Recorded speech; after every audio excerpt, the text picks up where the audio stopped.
I'm delighted to welcome to the Googleplex Kelly McGonigal, a health psychologist at Stanford University and the author of a new book, The Willpower Instinct. So in life, sometimes we struggle with choices and accomplishing goals, and we often believe that sheer willpower will get us there. But much of what we believe and know about willpower could actually be wrong. Or that's what Kelly discovered in working with students at Stanford University, where she teaches at Stanford University School of Medicine and the Stanford Center for Compassion. So she created a course called The Science of Willpower at Stanford School of Continuing Studies, and it became one of the most popular courses at the school and went on to become a hugely successful blog at Psychology Today, and now a book, which you can get your hands on at the end of this talk. And Kelly says if she has her way, it'll soon be an action figure and an action movie too. Willpower! Great. So today Kelly's going to talk about how we can accomplish the array of goals that we often struggle to get done. It might be a healthier lifestyle, it might be a life of greater productivity, or sometimes something as simple as having waited for 6 months, finally clearing out the closet. So please help me welcome Kelly McGonigal. Thank you. Hello. Well, I've been giving a lot of talks this last month and a lot about New Year's resolutions. I have to say, this is the first place I've talked where there was apparently a healthy code resolution going on. Is that right? Did I see these signs right? So who's still keeping their healthy code resolution? Anyone? Good, congratulations. Got some willpower. Why don't you tell me, just sort of get things rolling, tell me something that has challenged your willpower today. Anyone? Getting up on time. Getting up on time. Washing the dishes. Okay, so we've got two kind of willpower challenges, something you have to make yourself do, even though it'd be a little bit easier just not do it. Something else, yeah. Doing yoga for back pain. Doing yoga for back pain. Well, I'm glad to hear that. Were you at my talk 2 years ago about yoga for pain? That's great. Yeah, another I will challenge. Something else, yeah.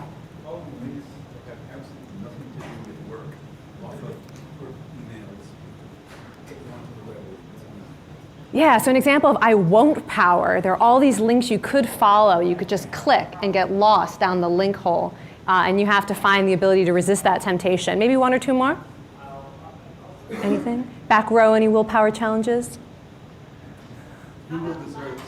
How about lunch options for today? Yeah, have you had your lunch yet? Or you? So. Great, yeah, so we make lots of decisions every day about what to eat and what to do. Okay, well, these are all great examples of willpower challenges. And I want to just start with a little definition, my definition of willpower or willpower challenge. And I define a willpower challenge as something that is basically a competition between two parts of yourself. Neuroscientists are famous for saying that even though we have one brain, we actually have two minds. And we are completely different people depending on which mind is active or which systems of the brain are more active. And so a willpower challenge is anything where those two versions of yourself have competing goals. So for example, there may be part of you that really wants to eat a candy bar for your snack, and then there's a part of you that actually has some longer term goals. You're thinking health, you're thinking weight loss, you're thinking bikini season, whatever, and maybe the banana seems like the better snack. And again, both of these choices you might be drawn to by different parts of your mind or two different versions of yourself. And one of the things that has really influenced my work with willpower is thinking about it in terms of what's going on in the brain. And we're going to talk about that a little bit today. The fact that you could be the very same person, but depending on your mindset, depending on your energy, depending on your stress levels, your brain is going to meet this willpower challenge in a different way. And you're going to end up making, one choice today and one choice tomorrow. As mentioned, this book is based on a class that I teach at Stanford called The Science of Willpower. Those are our actual students. I'm not sure what I said that was funny, but those are actual Science of Willpower students. And I created this course because I was going around trying to teach people how to be more productive, how to improve their health. And everywhere I went, people said, oh, we know we're supposed to do that stuff already. We just don't want to do it. And there was this really interesting fundamental gap between what people wanted and what they thought they wanted. That is, people were very identified you could say with this version of the self. People felt like deep down they were the person who wanted the candy bar. And this other person who wanted the banana, like who is that? That's not really me. And I realized that people didn't just need to know what is the right thing to do or the healthy thing to do or tips for stress management and productivity. They needed to feel like this person. And they needed to know how to be that person as the default rather than walking around always feeling like they had to resist this core self that only wants immediate gratification or never wants to do anything difficult. Okay, so that's how the class came about. Why is this clicker? There we go. Okay, great. So I thought today, since this is a class based on science, that I would share with you 5 of my favorite experiments from the class and from the book. And I chose experiments that I like because they use tiny interventions, really, really small interventions to shape people's behavior. And they have very large outcomes. And I think this is the kind of thing many of us are looking for. One small change we can make, whether it's a change in how we think or change in the way that we're approaching a willpower challenge, that can have huge payoffs down the road, making it easier to do what it is we really deep down want, even when it's sometimes difficult or part of us doesn't want. Okay, so let's start with the first experiment. How many of you guys sometimes feel like this guy? I know at least one of you only had 3 hours of sleep last night. Yeah. So it turns out that when you're this version of yourself, every willpower challenge is more difficult. And the first intervention that I want to tell you about is actually a sleep intervention. The main intervention was trying to help people sleep more or sleep better.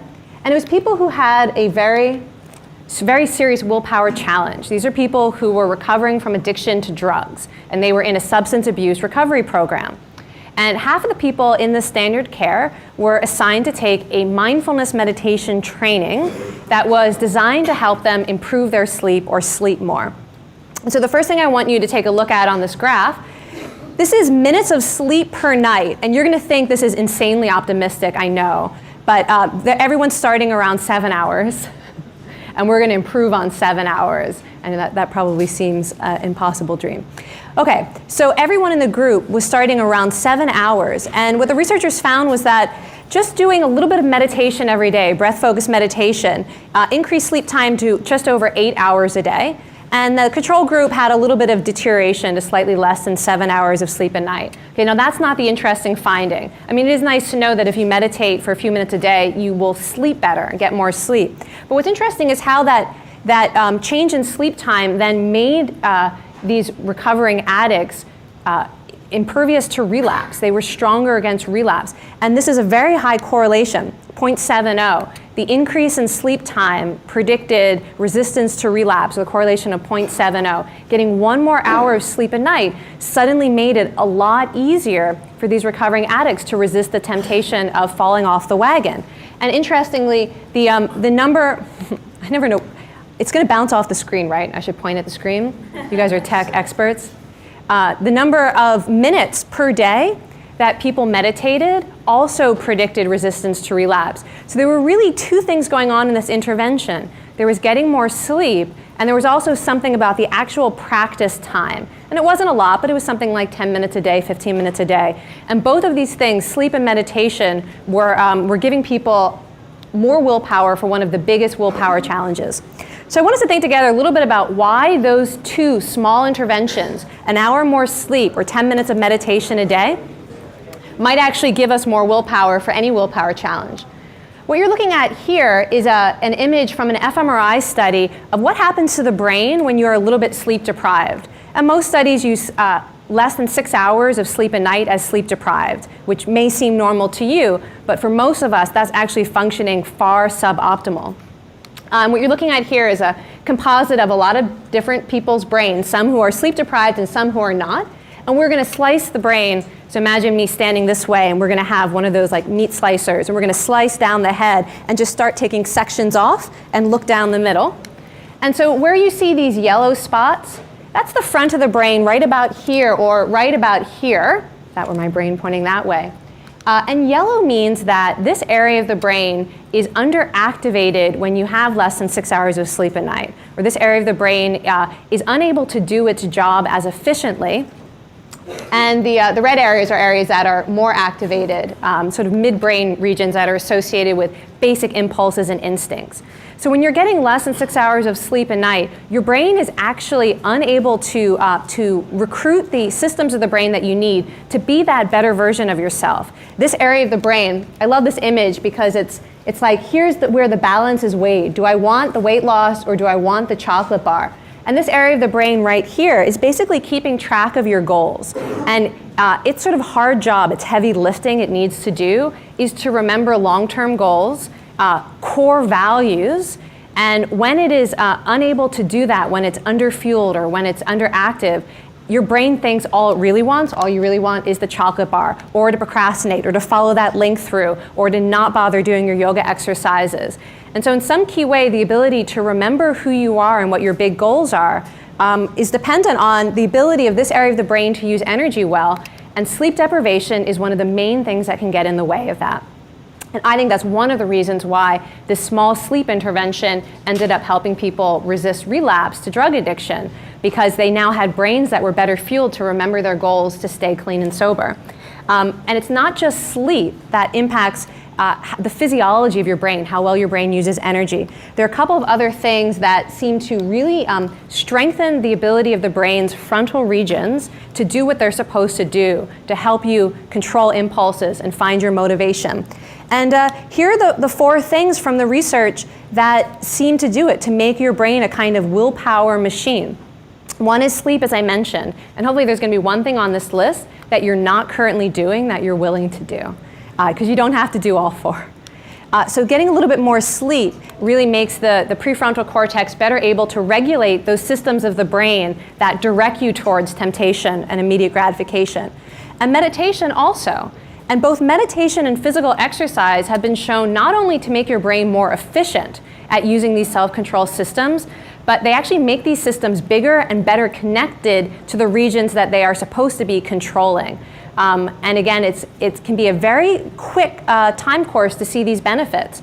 People who meditate maybe 10 minutes a day, after a couple of months, their brains look different. These regions are bigger and better connected. People who work out on a regular basis who used to be sedentary, again, studies show that in as little as a couple of months of regular workouts, their prefrontal cortices are bigger and denser and better connected. And so these are 2 of the things you can do that actually train the physiology of your willpower. And the last thing that the research suggests is what you eat has a very big influence on whether or not your brain is able to be this better version of yourself. There's something about having big spikes in blood sugar levels and then big drops in blood sugar levels that really screws up how the brain uses energy. And you need your brain to be like an energy efficient machine if you're going to be walking around the world in that kind of better you mindset rather than that kind of basic impulse you. And so research shows that shifting to eating a more plant-based diet actually changes the way the brain functions and has a lot to do with what's going on with your blood sugar levels. And so these are all things that we sometimes think of as requiring willpower, right? We think, okay, I have to sit down and force myself to meditate. I have to work out. I have to say no to the donut and eat something, that has fiber in it for breakfast. But we rarely think about the fact that actually not doing these things may be part of what makes it so difficult to begin. And there's a kind of a curve where when we first start, it feels like we're using willpower, but everything on this list that takes a little bit of willpower to begin with ends up giving you back far more willpower than they take. And not just for these challenges. It's not just that exercising makes it easier to exercise. Studies show that exercising makes it easier to eat right, to not spend too much money, to stop procrastinating, to pay better attention. All of these things have a kind of global training effect on what you could think of as your willpower muscle. Was there a question up front or a comment? So the question is, why does it say low glycemic and plant-based? There's actually more evidence that a vegan diet does this better than a diet that is low glycemic and includes animal products, but I'm not sure that that's entirely realistic for everyone. So I think you can kind of pick which way you're willing to go with that. Both low glycemic and plant-based help. But if you look at just the physiology of it, there's more evidence for the plant-based diet. Okay, So let me go on to the next experiment. So the first experiment was just get some more sleep. Second experiment, I want you to think about a recent setback you had or a kind of a willpower failure. Maybe it was not eating the healthy thing at lunch. Maybe it was not doing your exercise in the morning. Maybe it was spending all morning long following links that had nothing to do with your project. Okay, so I want you to think of a recent time when you had some kind of willpower failure. Does anyone need to borrow one of mine? You guys got one? Okay. So my question for you is, do you think that feeling bad about that, presumably feeling maybe a little bit of regret, a little bit of guilt about it, a little bit of self-criticism about that, does that help us improve next time? Can that be a real source of future willpower? Raise your hand if you think that feeling bad can actually be a real source of willpower to improve next time. Hands up. And how many of you think that that feeling bad is actually going to be a further drain on willpower? Yeah, great. Maybe some of you have read that chapter in the book. So I want to talk now about some of the research that tends to surprise people the most. When I first started teaching this class, this was the research people argued with. Like literally I couldn't get them to be quiet in the classroom because they were so convinced this could possibly be true. This is a study looking at whether it's better to let yourself off the hook for your mistakes in terms of preventing future willpower collapses. And so this particular study I'm going to talk about in a little more detail brought in people who were trying to manage their weight and eat healthy. And they gave them an immediate willpower failure. They showed up for the study and they were forced to eat a donut. And they even had to choose the flavor of donut they were going to eat so they would feel really complicit in this willpower failure. And they had to drink a whole glass of water too so they'd feel a little bit uncomfortably full. Okay, so we have everyone, dieters here, having now a willpower failure. They just ate this donut. And the next part of the study is a taste test where they're given a lot of different types of candy and they're said, we want you to evaluate all of these candies, so please just eat as much as you need to, as much as you want, so that you can evaluate these candies. And of course, these candies were all pre-weighed, so that experimenters could find out exactly how much candy the dieters ate after they had blown their diet with a donut. And in this particular study, the researchers had a hypothesis. They thought that the guilt that dieters experience when they fall off their diet actually really undermines future self-control. And so they wanted to create an intervention that would basically get rid of the guilt and shame that people feel when they make a mistake. And so in this study, half of the dieters were randomly assigned to receive a special letting themselves off the hook message. So between the donut eating and the taste test, an experimenter came in and said something very simple. They said, by the way, we've realized now that some people in this experiment feel guilty after eating the donut. Okay? So there was an opportunity for people to recognize they might be feeling guilty. Second part of the message, we want you to remember that actually everyone indulges sometimes and we ask you to do it. So there's a kind of putting it in a broader perspective. And the last part of the message was a simple plea. Please don't be too hard on yourself about it. Okay? So very simple. You might be feeling guilty. Remember, everyone does it. Don't be hard on yourself about it. And then they went on to the taste test. And what the researchers found was that the women who had been given the self-forgiveness message ate less than half as much candy as women who had not been told, don't worry about it, it's not a big deal. Which is exactly the opposite of what most people think. Most people think you make a mistake, you have a willpower failure, and you start saying nice things to yourself about it, that this could only lead to disaster. That would lead to licensing even more indulgence. And yet that's exactly the opposite of what was found in this study, and not just this study, but in a lot of different studies now. This is one of the sort of the strongest pieces of theory we have in willpower research right now. That is, the harder you are on yourself when you have a willpower failure, the more likely you are to have the same failure again, and the bigger it's going to be when you do. For example, one study took a look at problem drinkers and had them keep track of how much they were drinking and how bad they felt the morning after. What they found is that the people who were the most self-critical and felt the most ashamed or guilty about drinking the night before wanted to drink more immediately when they woke up, and also drank more that night and the next. There was something about the self-critical nature, the shame and the guilt, that was driving people back to the very thing they felt bad about. Same has been shown for addictions, including quitting smoking. You know, you have that first relapse, and the more you beat yourself up about it, the more you now need to be comforted with something, probably the very thing that you're feeling bad about, because that's probably why you do it in the first place. Same has been shown for gambling. The more people feel guilty and self-critical about losing money, the more likely they are to borrow money and try to win it back and end up losing more. And even for procrastination, so you may not have any kind of addictions, but even for procrastination, research shows that the harder someone is on themselves for putting something off, the longer they procrastinate the next time. And all of this has to do with the basic fact that when we are feeling stressed out and guilty and ashamed, that is a state that puts us into the version of ourselves, the mindset, that is much more susceptible to immediate gratification, temptation, and anxiety. It's basically the biological opposite of what needs to be happening in your brain and body to remember your long-term goals and to be that other version of yourself, what we would call the willpower version of yourself. And as soon as you start piling on the guilt and the shame, your brain switches into that other mode in which now everything's going to be more tempting, including procrastinating or including smoking or drinking.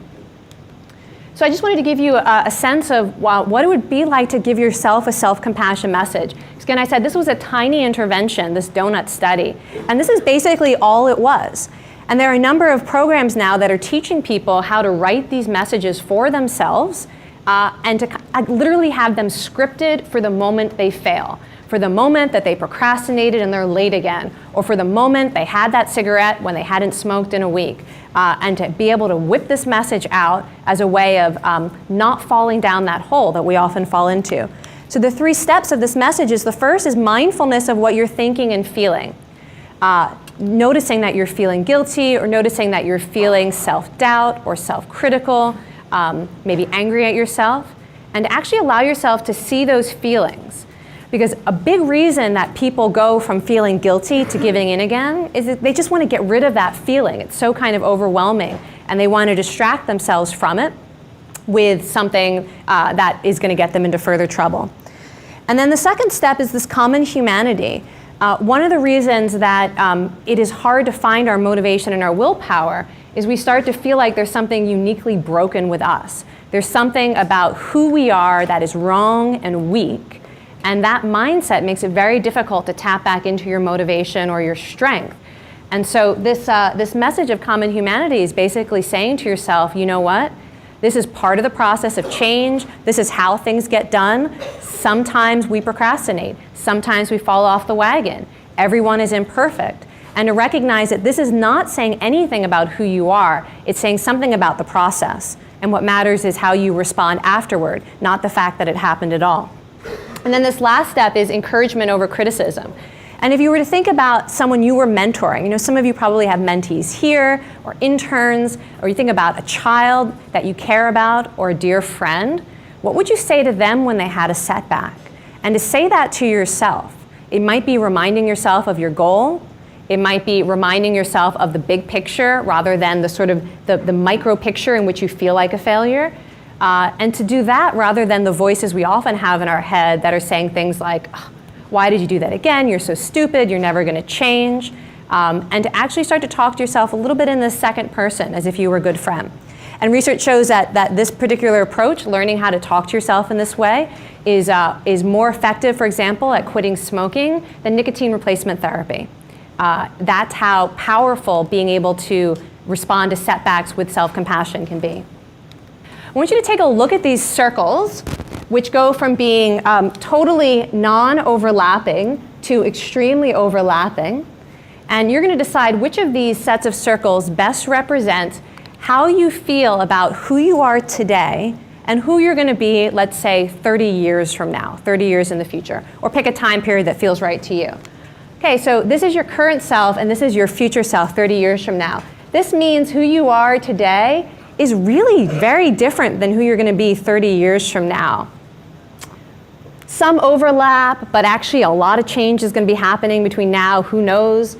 And then this last set of circles, this is like, you know what, who I am today is probably who I'm going to be in 30 years. Same me. Okay, so you're going to pick for yourself, take another few seconds and think where you are on this graph. Actually, let's do like a kind of rolling wave, because I'm actually curious if there's a trend being here at Google. So just put your hand up when you see your circle highlighted. Who's over here? Who's over here? Over here? Okay. Over here? Oh, you guys are normally distributed. This is great. Who's over here? Who's over here? And who's over here? Yeah, pretty good, pretty good. Oh, that was great. Okay, so it turns out where you put yourself on this map has a lot to do with some very important willpower challenges related to health and money and even moral behavior. Don't feel too bad if you're at an extreme tail that is not associated with willpower, because I'm going to show you some strategies for being able to get to the end that is associated with willpower if you need it. Okay, so let me start with the first intervention, and this was an intervention that was done here at Stanford University. And this was using undergraduate students who are very young, and it was a virtual reality experiment where undergraduate students came into the laboratory, and the researchers had carefully created 3D avatars of the student themselves. So if I came into the laboratory, I would be meeting a 3D avatar of myself at retirement age. And it was a really great setup in which you've got all the virtual reality equipment on, hearing and seeing, and it feels like you are sitting across the table from your future self. And it's set up with cameras in such a way so that if I move my left hand like this, it looks like my future self is also moving their hand. And if I talk, it looks like my future self is talking back. And in this study, the college students were invited to interview their future selves, to say things like, "Hey, future Kelly, what's going on right now? What's really important in your life right now?" And then they had to answer the question. And so they would see I would see future Kelly describing what's important in my life at retirement age. And this went on for about an hour, getting to know their future selves. And the reason that the researchers decided to do this intervention is because they had discovered that most of us feel like our future self is a stranger. And all of you who are on that first half of the distribution, sort of think like you're thinking about the future self and you don't really know who that is. They could be really an improvement on this model, or it could just be an older version of this model. We don't know. But what researchers found is that the more you feel like your future self is a stranger, is different than you, the less likely you are to do things to protect that future self's health and happiness. Because why would you bother saving money for some stranger when you could spend it today on someone you know and love? So in this particular experiment, after they had gotten to know their future self, there was some time elapsed because they didn't want it to be totally obvious what was going on. There was some time elapsed, and they brought people back and had them divvy up $1,000 in a budgeting task. And they pretended like they were interested in how people make budgeting decisions. But what they found is that the college students who had met and interacted with their future self ended up allotting more than twice as much money into a retirement account than college students who had not met their future self. College students who had not met their future self were much more likely to want to allot that money to their present expenses or to some fun splurge. And this research has actually had a lot of impact in the world of retirement savings and banking.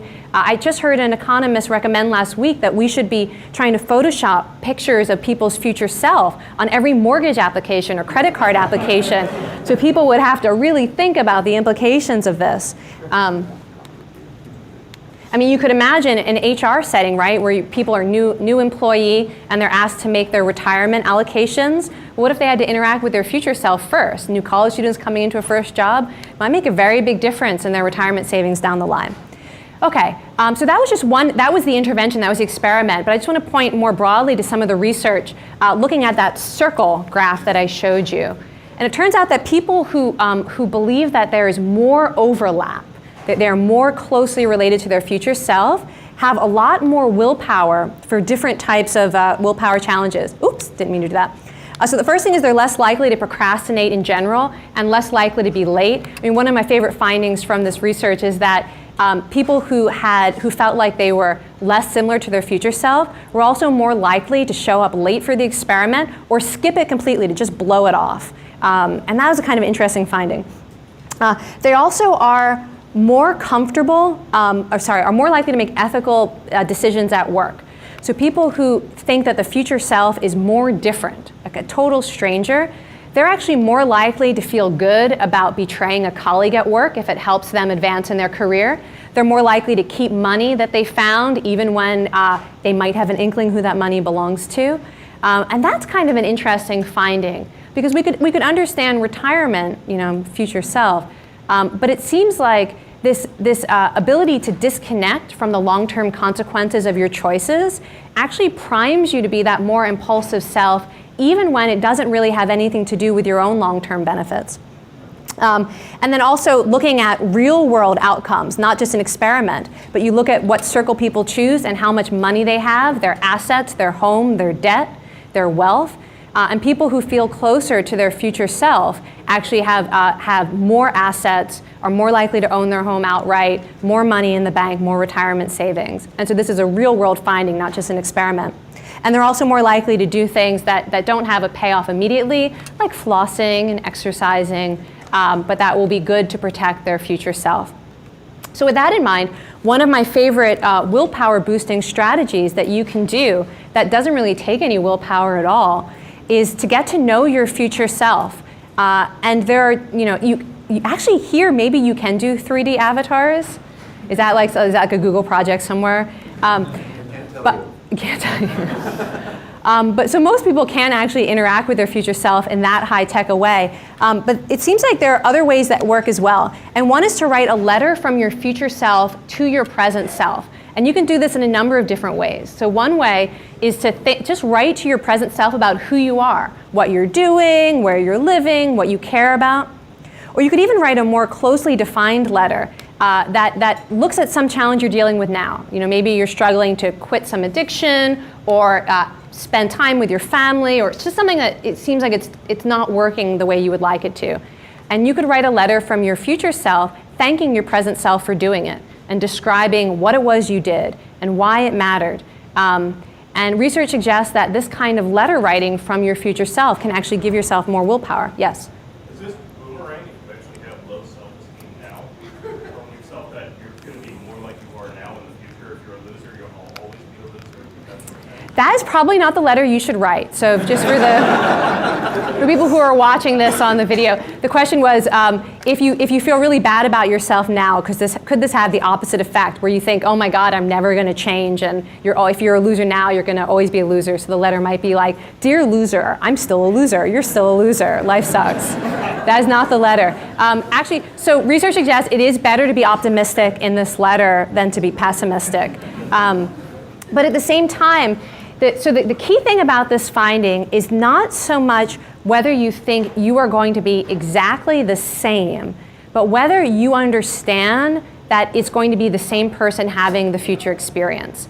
And that, which actually comes to the second point here. And so that's actually a different thing. It's not like, are you still going to have all of the same problems and all of the same neuroses, or have you fixed them? It's not that kind of same self, different self. It's, do you understand that, like, how real pain is right now? If I were to come and punch you, how much that would hurt? Do you understand that 30 years from now, it's gonna hurt if someone punches you? And that seems to be the thing that people actually have problems with. When they think about their future selves, they don't have access to those emotions. They don't understand that future happiness is going to be as real and as important.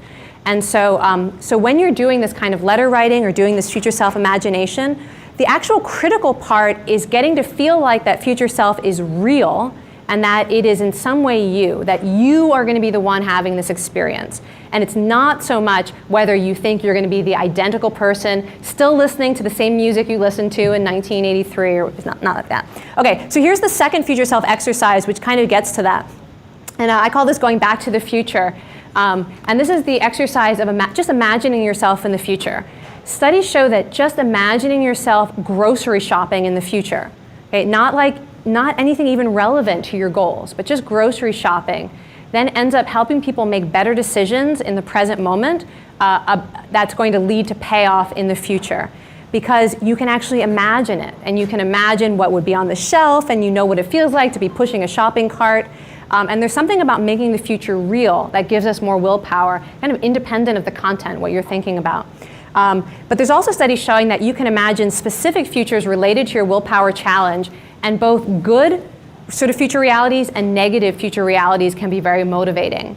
So in one study, they had people who wanted to improve their health to imagine the consequences of not making a change, like really vividly. What's that going to be like? What's it going to feel like 10 years from now if you don't make this change? And they had another group think about the positive consequences of making the change, and what would that be like, and how are you going to feel? And both of those sort of future thinking ended up increasing the good health behavior in the present. And so you guys have seen Back to the Future 2, right? Have you guys seen Back to the Future 2? You know, he goes into the future and there's like a really bad future and a really good future. Okay, at some point that reference is not going to work anymore. That is... Okay, here's, so we got 2 more interventions. In this next intervention, I just want to take a poll. So we're talking about visualizing things. If you had to guess which would be more helpful for finding your willpower, do you think it's more helpful to imagine or visualize yourself failing? Or is it more helpful to visualize and imagine yourself succeeding? Raise your hand if you think imagining failure is going to be more helpful. Raise your hand if you think imagining success. You guys are such typical Americans. Okay, that's what everyone thinks. So actually it turns out imagining failure is way more helpful than imagining success. Not that imagining success is always bad, but imagining failure is better. So let me tell you about this one intervention and then some of the theory a little bit more broadly. In this particular study, they took women from young adult to middle age, a little bit older adults, all of whom were not exercising at all, and all of whom had the goal to exercise. And some of those women were randomly assigned to your typical, it's good to exercise, here's why you should exercise, now think about your goal and imagine yourself doing it, very typical. And the other half were randomly assigned to what they called an obstacle condition, where they had to imagine themselves failing. They had to ask themselves, when are you going to not exercise? What is the obstacle going to be? When is it going to happen? What are you going to do if that happens? And they had people write about that every single day. They had to write out, when are you going to not exercise? What are you going to say to yourself that allows you not to exercise? When's it going to happen? How's it going to happen? And what are you going to do when you start to recognize that stuff happening? And so the women were becoming kind of detectives of their own failure. And every day they revised what they were writing based on what they noticed. I didn't exercise because I told myself, I'll do it later, I'll do it later, I'll do it later. Now it's time to go to sleep. Or I didn't do it because I got so busy at work and then I didn't have my sneakers, so I didn't do it. And they became very clear about how they fail. And they were able to predict future failures from that. And here's what the results were. It had an immediate effect of doubling the amount of time they were exercising. So the very first week they started to predict their failure in this way, they doubled to 102 minutes of exercise a week. And that's getting pretty close to the amount of exercise that you need to have very serious health benefits, both mental health and physical health. There was a much smaller improvement here in the group of women who were given the standard, you want to exercise is great, let's do it. And 16 weeks, so 4 months after that study, the women who had been predicting their failure had maintained and were exercising twice as much as the women who were in the basic, let's exercise, here's why it's good. So this is the thing that always blows people's minds. There is a lot of studies showing that tracking your success leads people to slack off in the long run, but nobody believes it. So you've probably heard how important it is to keep track of your success, because we feel really good when we're able to write down that we did something, right? You know you feel really good, you're like, yes, check it off. Some people make to-do lists just so they can check stuff off. And we know how good we feel when we're able to write down and record our successes. And we mistake that feeling good as motivation to do more. But a number of studies show that when people are reminded of their success and take note of their progress, they then are much more likely to do something inconsistent with their goal. So if somebody, for example, there's studies of dieters where people come in and the experimenter says, by the way, we wanted to let you know how much progress you've made on losing weight. You're this close to your goal, you've been doing great. And on the way out of the lab, would you like a chocolate bar? And women are much more likely to take the chocolate bar if they were reminded of their success. The same study has been shown for procrastination. You have people keep track and feel good about the progress that they've made on a task, and they're much more likely to choose not to work on it. And this is the goal switching hypothesis. The idea is that that any willpower challenge is a competition between these two versions of yourself, and they're both you. And as soon as your mind realizes that one of you is satisfied because you made some progress, the other goal becomes primed in your brain, and it becomes more appealing. So I don't want to say don't keep track of your success, because I think what I really want to encourage you to do is both. But let me point to a couple of other ideas along this line. Okay, so about why pessimism can be so helpful, because it's profoundly un-American to be pessimistic when you have a goal. And I just want to encourage you to think about using pessimism as actually a source of willpower. So there's this kind of finding floating around that people who are most optimistic about their ability to make a difficult change give up sooner and are most likely to fail. And it tends to be because they are shocked by their setbacks. And so one of the ways that predicting failure can be helpful is that when it happens, it's not like some shock to your system where you can't believe it happened, it must say something bad about who you are or about your likelihood of success in the future. There's also interesting studies, as I mentioned, that optimism, well, this is both progress and optimism, but studies show that if you have people make optimistic predictions about what they're going to do, they're more likely to then not do it today. So people who intend to exercise tomorrow are more likely to eat something unhealthy today and skip the gym. And even just having people think about what they're going to do in their future makes people more likely to make a different choice today. And so just knowing that you're going to be just as tempted tomorrow, you're going to be just as busy tomorrow, just as stressed out tomorrow, turns out to be an important source of willpower today. Okay, and then I just had to throw this in because I think this is one of the funniest findings in the willpower research, that 75% of corporations that are investigated by the SEC for fraud can be tracked back to initial optimism that then people were unwilling to let go of. They were so optimistic about their profit projections, that when they met their first setback, they didn't know what to do and they started to fudge the numbers. And this is something that we all do with our own goals when we set very high ideals and then refuse to adjust our expectations based on reality. And this is something I run into a lot at Stanford. People say they want to make big change or they have a big goal in mind. And they aren't the least bit interested in setting a small goal or a baby step, because like, how is that going to ever get me where I want? So let's go big or go home. And then when they start to run into problems with that huge level of success, they kind of hang on to the ideal and yet end up doing nothing. And so you can think of yourself as your own little corporation with goals. And if you find yourself hitting setbacks, one of the most important things you can do is adjust your expectations and take a really serious look at the process of how failure is working. Okay, so here's an example from that exercise study that's a little bit broadened out. And this is basically the writing exercise those women were doing that doubled the amount of time they were putting into their goal. And they were supposed to do this writing exercise every day. The first is to identify your goal and what would be a really positive outcome of that. So you got to get your motivation on board, right? And then what are you going to do to take it? So you've set some clearly defined steps. And then you spend some time thinking about how is this not going to happen? When and where and why? Is there anything you can do in advance to prevent that failure? And when failure happens, what are you going to do about it? And you don't have to actually make it 7 full steps like this, but it's a very basic exercise that you can do for any goal. I think of it as being like stress testing a goal. You have a goal, you say you're going to do something, well now put it to the test and find out how it's going to break, how it's going to fail. Okay, last intervention, let's all do it together. Unless you have health problems and then, I don't want anyone to pass out or have a stroke.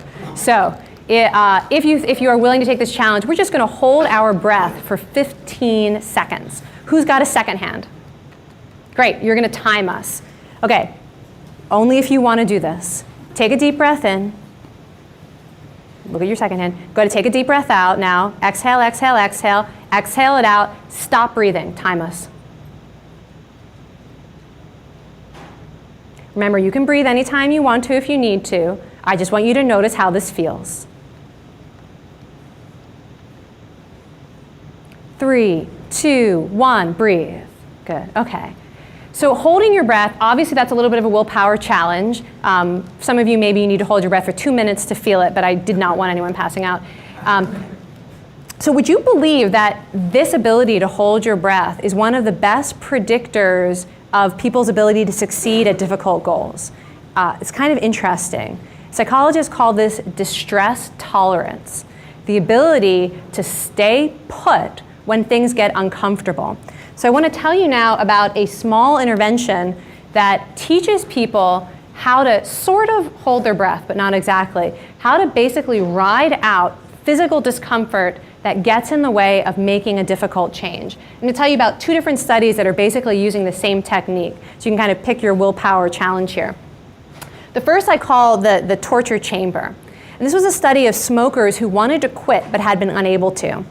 And the researchers asked the smokers to abstain from smoking for 24 hours, sort of a first challenge, and then to come into the laboratory with a fresh, unopened pack of their favorite brand of cigarettes.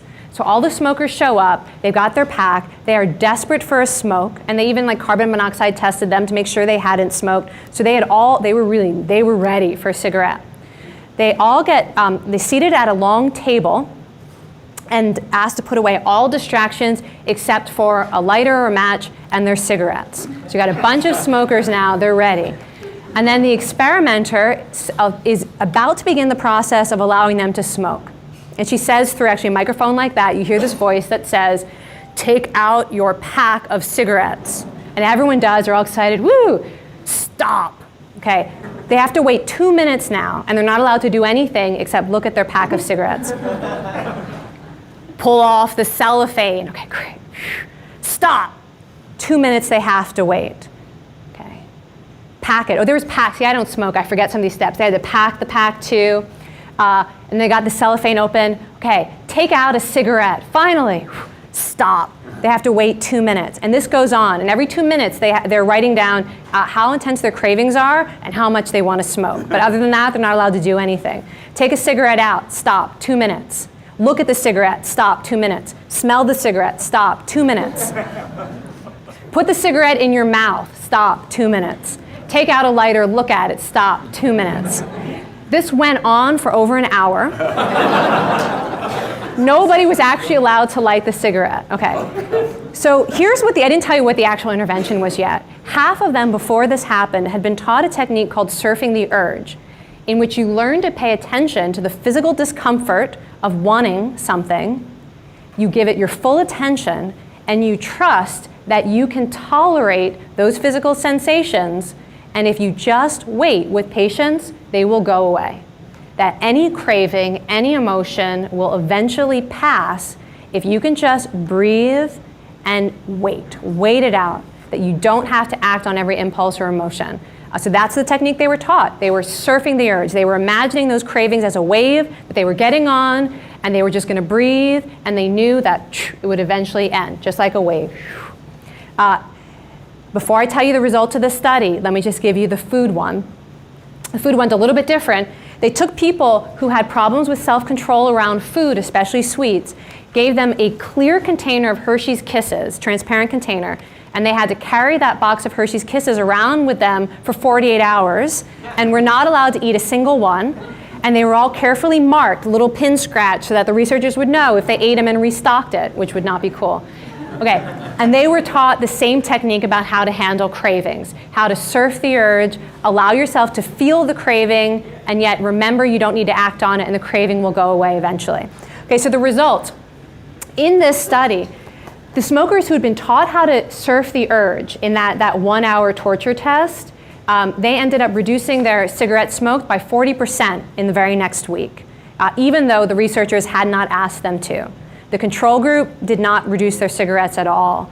And interestingly, in the people who had learned to surf the urge, there was now no longer a connection between psychological stress and smoking, which is actually, that's the main connection for a lot of people who are trying to quit. They're stressed out, they're anxious, and so they need a cigarette.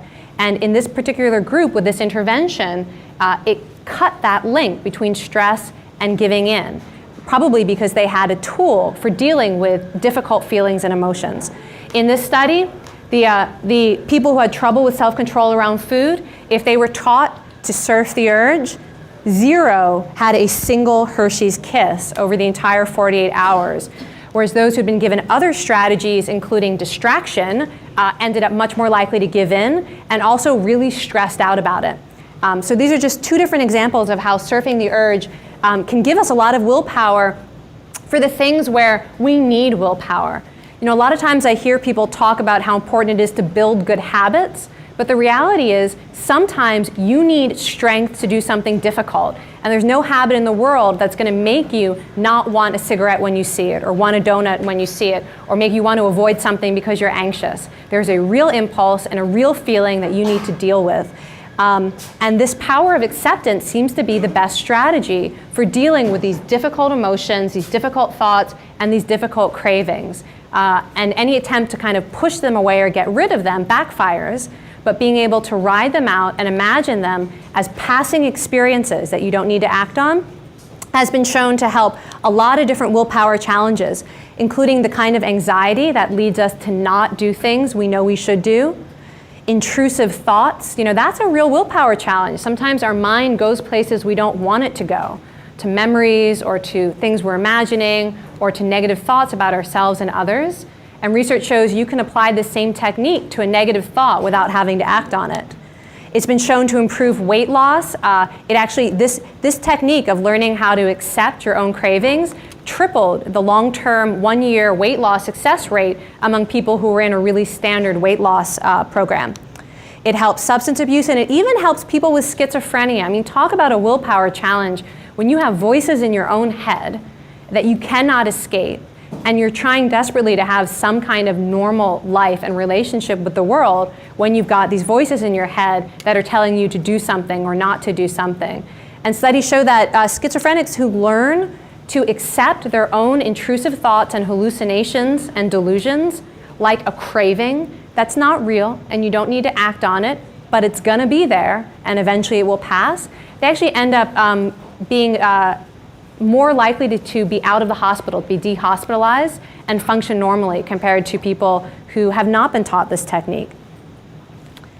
Okay, so if you want to apply this technique to any willpower challenge yourself, here's what that small intervention would look like for yourself. Here's what people were taught in both of those studies. And the first is this mindfulness to allow yourself to feel what you're feeling or think what you're thinking, and to actually attend to the experience rather than immediately try to escape it. So if you're hungry, actually notice, like, what does hunger feel like in my body? Or if you're anxious, what does anxiety feel like in my body right now? And then to actually just breathe it out. Use the breath as a source of stability. You know what you're feeling, take a few breaths, and then broaden your attention out and look for the first opportunity to recommit to your goal. That's what they were taught in both the smoking study and in the Hershey's Kiss study. And it's a technique that you can practice. It takes like 30 seconds, and it can help with any sort of willpower challenge. Okay, so just to wrap up, 5 willpower rules. And I would just invite you to think, if you heard anything today that might be relevant to your willpower challenge, to give yourself this short dose, this small dose intervention, and see how it works, because that's actually the nature of the class and the nature of the book, is basically to become a willpower scientist yourself, to get some ideas from the research and then test it out. You've got a hypothesis, you can see if it works or not, collect your own data. So those 5 strategies, one is to train your willpower physiology by meditating, by sleeping, by exercising, or by eating a diet that's going to sustain your energy. Forgive yourself the next time you have a willpower setback. Make friends with your future self, kind of think about the future in a way that feels real. Predict your failure, even though it's really nice to imagine success. Really get interested in the process of how you fail. And then finally, think about surfing the urge when you are facing temptation. And thank you. Boy, you guys, you waited it out. You showed a lot of willpower sticking around here.